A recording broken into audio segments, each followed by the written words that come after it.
ஏன்டா இப்படி ஓடிட்டு இருக்க? சந்தோஷம் நில்றா. ஏன்டா இவ்வளவு வேகமா பஸ் பின்னாடி ஓடிட்டு இருக்க? ஒலிம்பிக்ல ஓடி தங்க மெடல் வாங்க போற. நானே பஸ் மிஸ் பண்ணிட்டேன்ற கடுப்புல இருக்கேன். நீ வேற கலாய்ச்சிக்கிறியாடா. சரி, இது என்ன புது பைக்கு? இதப்ப வாங்கின? போன வாரம் தான்டா மாப்பிள்ள எடுத்தேன், 1,00,000 ரூபா கட்டி. ஏதுடா இவ்வளவு போனா? எது ஸ்டாக் ட்ரேடிங் பண்ண ஆரம்பிச்சிட்டியா? ஸ்டாக் ரிஸ்க்லாம் எதுவும் இல்லடா, பட்ஜெட் ஆப்ல சேமிக்க ஆரம்பிச்சுடா. பட்ஜெட் ஆப்னா?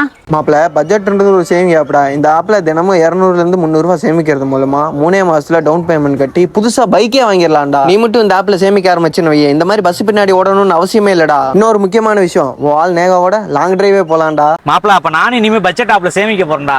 ஏறி உட்காரு, அதுக்கான ப்ரொசீஜர் நான் சொல்றேன். பட்ஜெட் ஆப்ல சேவிங்ஸ் பண்ணுங்க. Daily 51 rupees.